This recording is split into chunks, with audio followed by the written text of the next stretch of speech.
Bienvenido al ojo del torbellino. Bienvenido a la espiral que gira entre sombras y susurros. No hay salida, solo descenso. Bienvenido al Maelstrom. El Sabueso, por Howard Phillips Lovecraft. En mis torturados oídos resuenan incesantemente un chirrido y un aleteo de pesadilla, y un breve ladrido lejano como el de un gigantesco sabueso. No es un sueño, y temo que ni siquiera sea locura, ya que son muchas las cosas que me han sucedido para que pueda permitirme esas misericordiosas dudas. Saint John es un cadáver destrozado. Únicamente yo sé por qué, y la índole de mi conocimiento es tal que estoy a punto de saltarme la tapa de los sesos por miedo a ser destrozado del mismo modo. En los oscuros e interminables pasillos de la horrible fantasía vagabundea Némesis, la diosa de la venganza negra y disforme que me conduce a aniquilarme a mí mismo. Que me perdone el cielo la locura y la morbosidad que atrajeron sobre nosotros tan monstruosa suerte.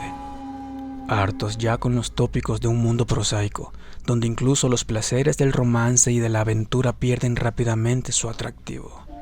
Saint John y yo habíamos seguido con entusiasmo todos los movimientos estéticos e intelectuales que prometían terminar con nuestro insoportable aburrimiento. Los enigmas de los simbolistas y los éxtasis de los prerrafaelistas fueron nuestros en su época, pero cada nueva moda quedaba vaciada demasiado pronto de su atrayente novedad. Nos apoyamos en la sombría filosofía de los decadentes, y a ella nos dedicamos aumentando paulatinamente la profundidad y el diabolismo de nuestras penetraciones. Baudelaire y Huysmans no tardaron en hacerse pesados, hasta que finalmente no quedó ante nosotros más camino que el de los estímulos directos provocados por anormales experiencias y aventuras personales.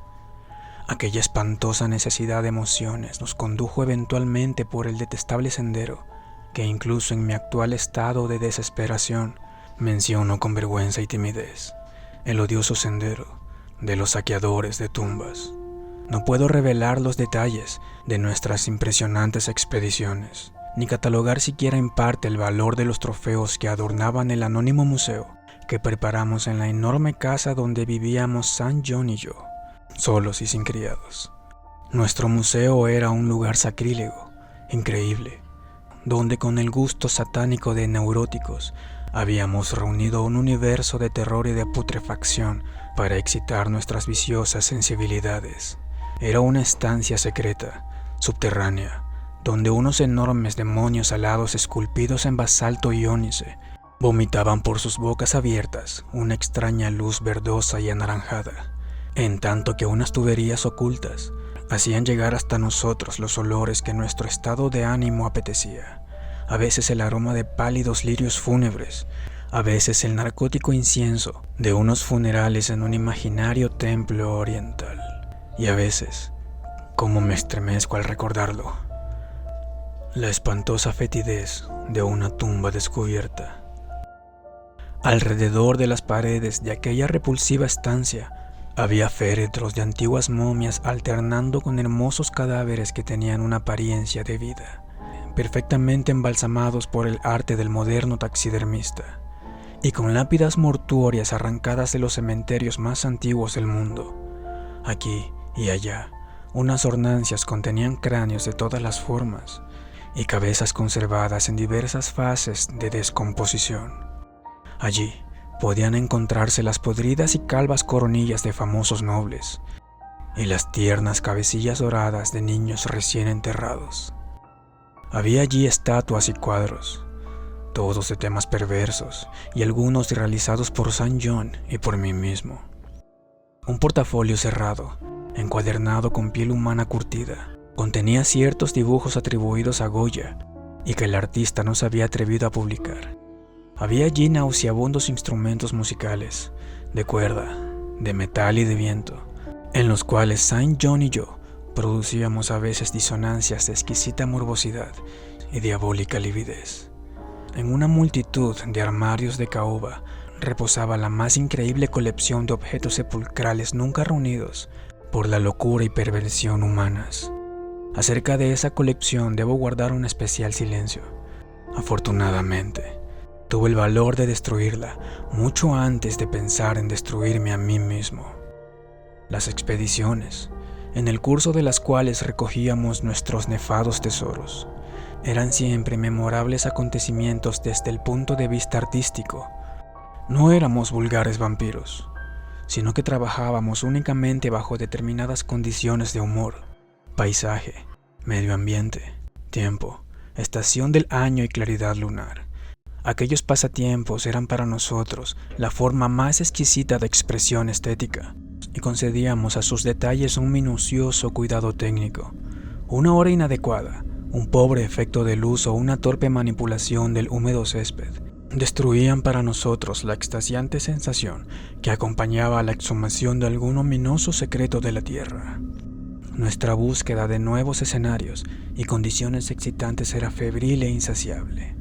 Saint John abría siempre la marcha, y fue él quien descubrió el maldito lugar que acarrió sobre nosotros una espantosa e inevitable fatalidad.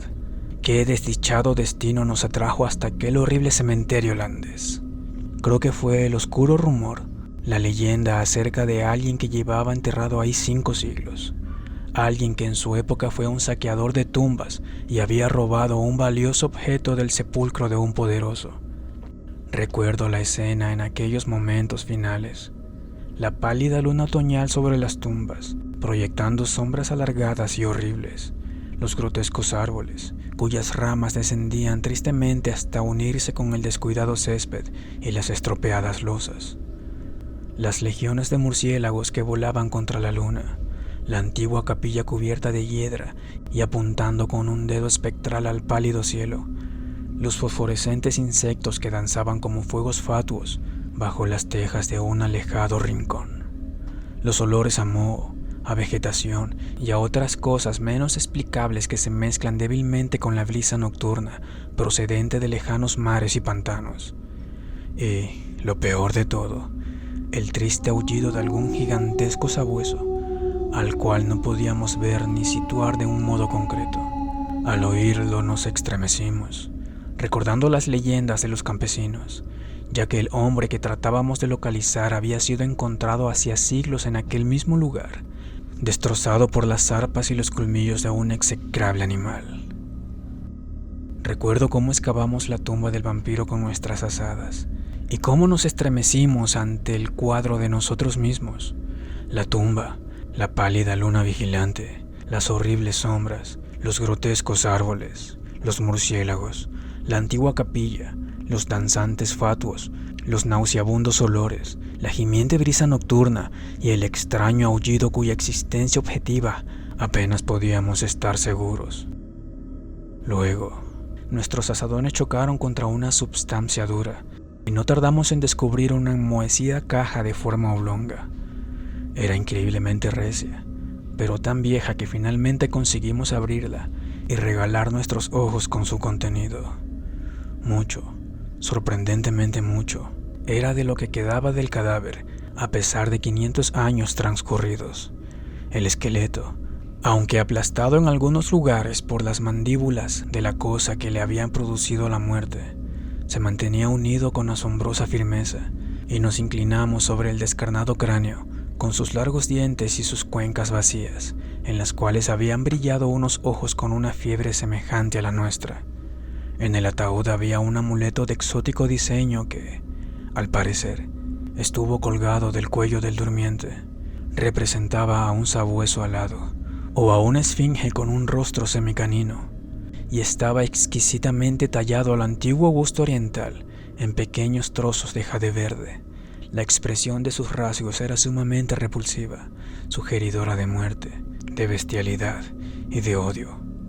Alrededor de la base llevaba una inscripción en unos caracteres que ni Saint John ni yo pudimos identificar, y en el fondo, como un sello de fábrica, aparecía grabado un grotesco y formidable cráneo. En cuanto echamos la vista encima al amuleto, supimos que debíamos poseerlo, que aquel tesoro era evidentemente nuestro botín, aunque en el caso que nos hubiera resultado completamente desconocido, lo hubiéramos deseado. pero al mirarlo más de cerca nos dimos cuenta que nos parecía algo familiar. En realidad, era ajeno a todo arte y literatura conocida por los lectores cuerdos y equilibrados. Pero nosotros reconocimos en el amuleto la cosa sugerida en el prohibido Necronomicon del árabe loco Abdul al-Hazred, del horrible símbolo del culto de los devoradores de cadáveres de la inaccesible Leng en Asia Central.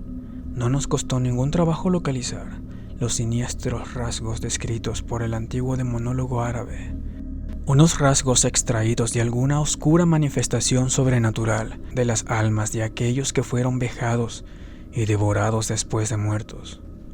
Apoderándonos del objeto de jade verde, dirigimos una última mirada al cavernoso cráneo de su propietario y cerramos la tumba, volviéndola a dejar tal como la habíamos encontrado. Mientras nos marchábamos apresuradamente del horrible lugar, con el amuleto robado en el bolsillo de Saint John, nos pareció ver que los murciélagos descendían en tropel hacia la tumba que habíamos acabado de profanar, como si buscaran en ella algún repugnante alimento.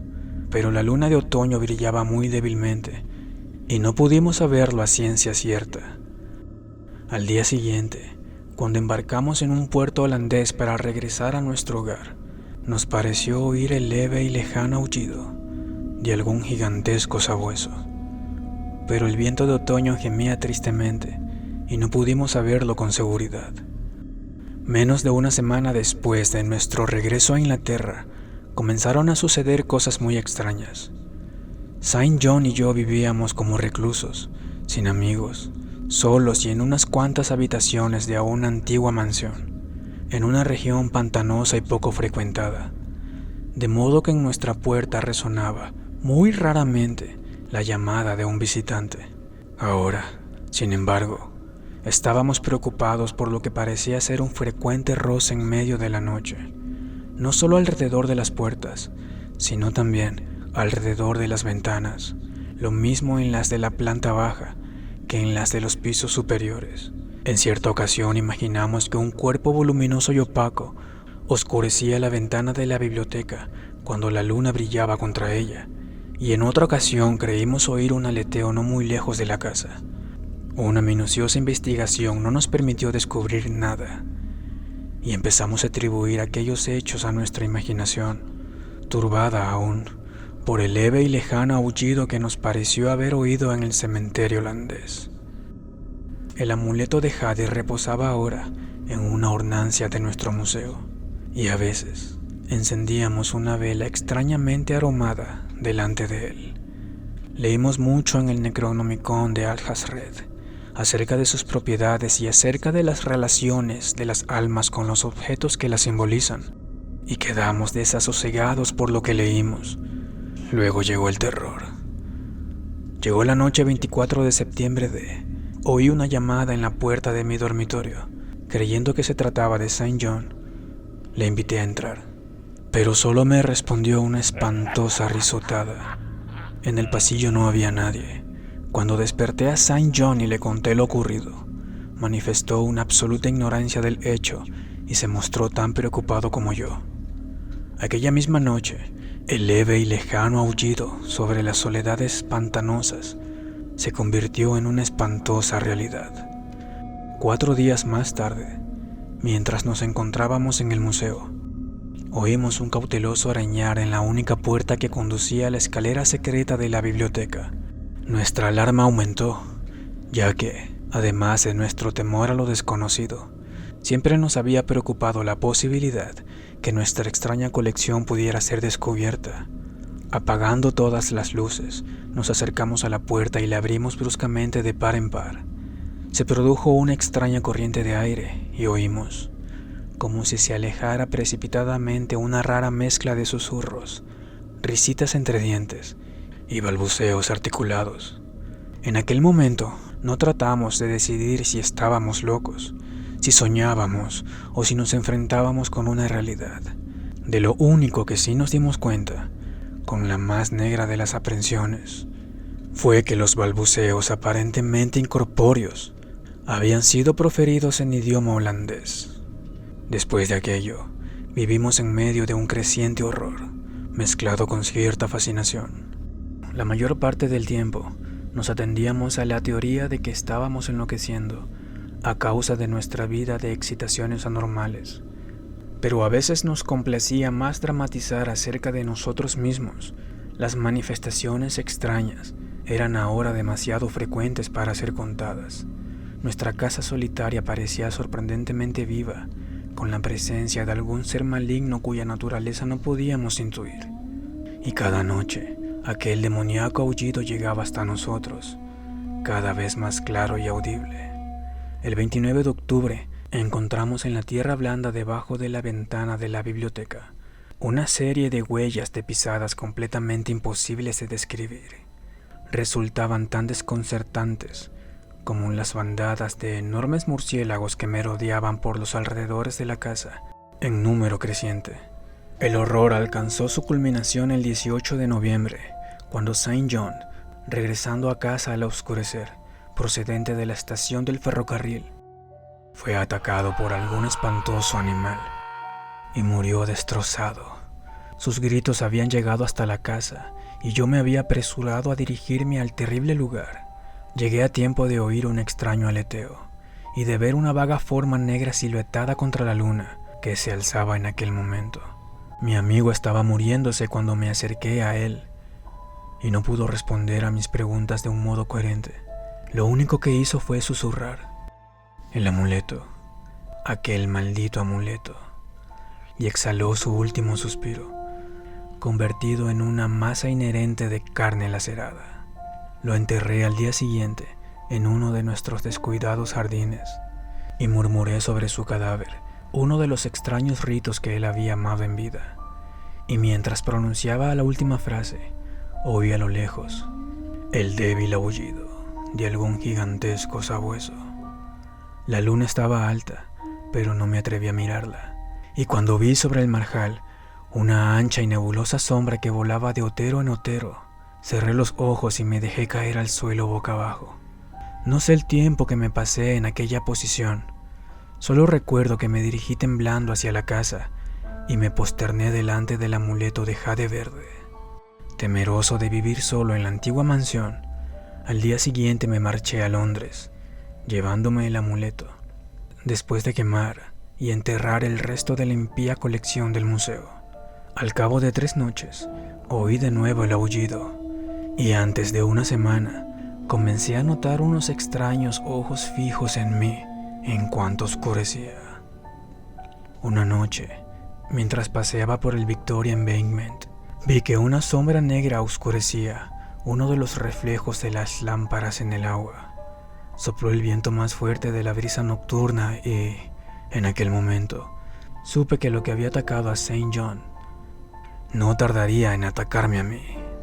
Al día siguiente empaqueté cuidadosamente el amuleto de jade verde y embarqué hacia Holanda. Ignoraba lo que podía ganar devolviendo el objeto a su silencioso y durmiente propietario, pero me sentía obligado a intentarlo con tal de desvanecer la amenaza que pesaba sobre mi cabeza. Lo que pudiera ser el sabueso y los motivos para que me hubiera perseguido eran preguntas todavía vagas, pero yo había oído por primera vez el aullido y todos los acontecimientos subsiguientes, incluido el moribundo susurro de Saint John, había servido para relacionar la maldición con el robo del amuleto. En consecuencia, me hundí en los abismos de la desesperación cuando en una posada de Rotterdam descubrí que los ladrones me habían despojado de aquel único medio de salvación. Aquella noche, el aullido fue más audible y por la mañana leí en el periódico un espantoso suceso acaecido en el barrio más pobre de la ciudad. En una miserable vivienda habitada por unos ladrones, toda una familia había sido despedazada por un animal desconocido que no dejó ningún rastro. Los vecinos habían oído durante toda la noche un leve, profundo e insistente sonido, semejante al aullido de un gigantesco sabueso. Al anochecer me dirigí de nuevo al cementerio, donde una pálida luna invernal proyectaba espantosas sombras y los árboles sin hojas inclinaban tristemente sus ramas hacia la marchita hierba y las estropeadas losas. La capilla cubierta de hiedra apuntaba al cielo un dedo burlón, y la brisa nocturna gemía de un tono monótono procedente de helados marjales y frígidos mares. El aullido era ahora muy débil y cesó por completo mientras me acercaba a la tumba que unos meses antes había sido profanada, ahuyentando a los murciélagos que habían estado volando curiosamente alrededor del sepulcro. No sé por qué había acudido allí, a menos que fuera para rezar o murmurar dementes explicaciones y disculpas al tranquilo y blanco esqueleto que reposaba en su interior. Pero cualesquiera que fueran mis motivos, ataqué el suelo medio helado con una desesperación parcialmente mía y parcialmente de una voluntad dominante ajena a mí mismo. La excavación resultó mucho más fácil de lo que había esperado, aunque en un momento determinado me encontré con una extraña interrupción. Un esquelético buitre descendió del frío cielo y picoteó frenéticamente en la tierra de la tumba hasta que lo maté con un golpe de azada. Finalmente dejé al descubierto la caja oblonga y saqué la enmohecida tapa. Aquel fue el último acto racional que realicé, ya que en el interior del viejo ataúd, rodeado de enormes soñolientos murciélagos, se encontraba lo mismo que mi amigo y yo habíamos robado, pero ahora no estaba limpio y tranquilo como lo habíamos visto entonces, sino cubierto de sangre reseca y de jirones de carne y de pelo, mirándome fijamente con sus cuencas fosforescentes. Sus colmillos ensangrentados brillaban en su boca entreabierta en un rictus burlón, como si se mofara de mi inevitable ruina, y cuando aquellas mandíbulas dieron paso a un sardónico aullido, semejante al de un gigantesco sabueso, y vi que en sus sucias garras empuñaba el perdido y fatal amuleto de jade verde, eché a correr, gritando estúpidamente hasta que mis gritos se disolvieron en estallidos de risa histérica. La locura cabalgaba a lomos del viento, garras y colmillos afilados en siglos de cadáveres, la muerte en una bacanal de murciélagos procedentes de las ruinas de los templos enterrados de Belial. Ahora, a medida que oigo mejor el aullido de la descarnada monstruosidad y el maldito aleteo resuena cada vez más cercano, yo me hundo con mi revólver en el olvido, mi único refugio contra lo desconocido.